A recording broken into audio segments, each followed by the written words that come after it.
sometimes it's a sad thing, but sometimes even Christians, something bad has to happen before they want to pray. That's right. Something difficult has to happen before they want to turn to the Lord. Come on. Now maybe that's actually a blessing. We see it as a curse or something bad coming on us. If it draws us closer to God, then I say it's a good thing. Yeah. Amen. God seems to like these types of situations where there's no other option but Him. Where nobody can get the glory but Him. Where nobody can take the credit but Him. This is really where we start to see the grace of God. We talk about grace and we treat it like it's a license to sin. I can keep living in sin because God has grace for me.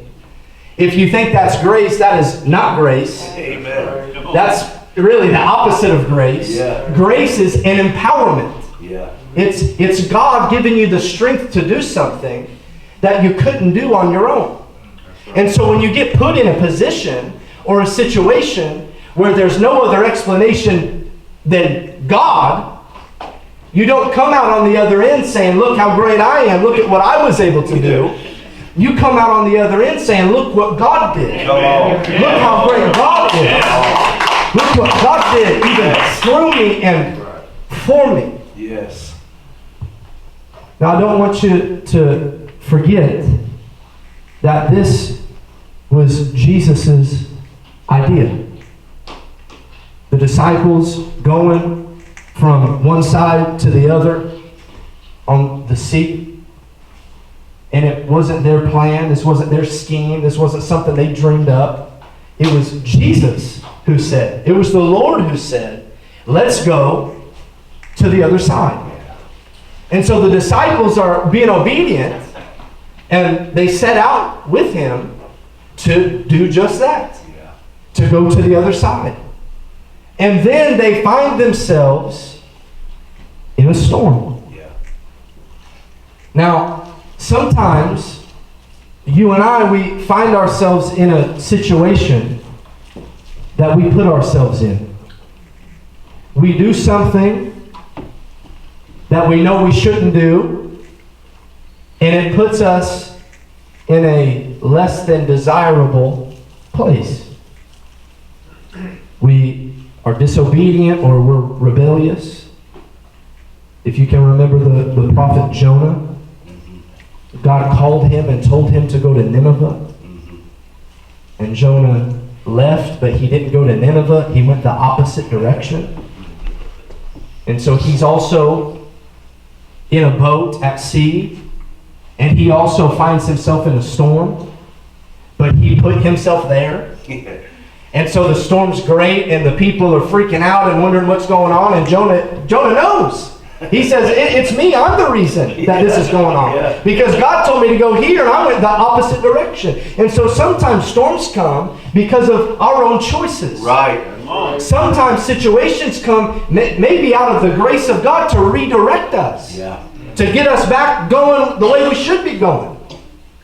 But that's not what was going on here. They were in this predicament because they were obedient. Now, if one situation is more frustrating than the other, I would say it's the one where you feel like you're doing everything right. Where you feel like you're doing what you're supposed to be doing. Come on.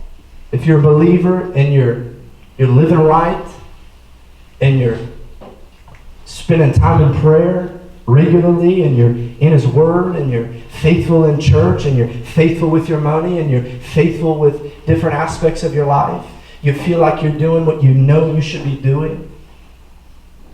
And then a trial comes.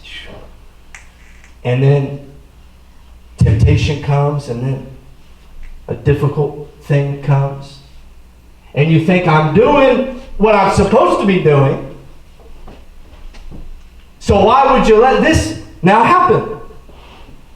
This is where the disciples find themselves. Yeah. And so what do you do then? What do you do when you feel like you're doing everything right? And then that's when you find yourself in a difficult place. Do you get mad at God? Do you blame God? Do you question Him? That's what the disciples start doing. They start to question Jesus. Yeah. Because after all, it was His idea, it was His calling. He's the one who said, let's go to the other side. And then the storm is so bad that they think they're sinking and drowning and dying. And they go to Jesus, and it looks like He doesn't care because He's asleep on a cushion. So they're running around frantic and worried and anxious, and Jesus is sleeping.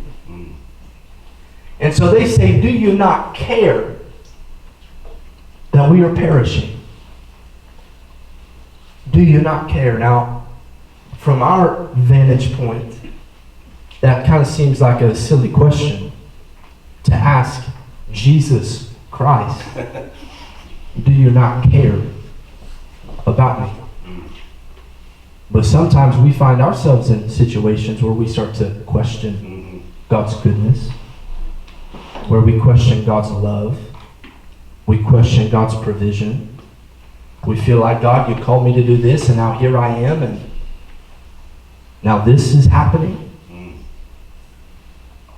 You see, the disciples had been with Jesus all day long. We read at the beginning of the chapter where Jesus sat down on a boat beside the sea and began teaching and ministering and preaching to multitudes of people. The disciples there with Him, no doubt people thronging at them and at Him, and they were obviously tired, maybe hungry, weary. Obviously Jesus was, because He's sleeping physically. But a human being is, we're told that we are fearfully and wonderfully made. Yeah. A human being, all of us in here, we're made in the image of God. Yeah. Amen. And we're intricately made. So all of us, we have not just a body, you're so much more than a body. Your body has needs. You need to rest, you need to eat, you need air.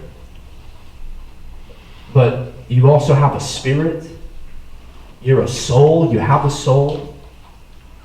We have a will. We have emotions. We have thoughts.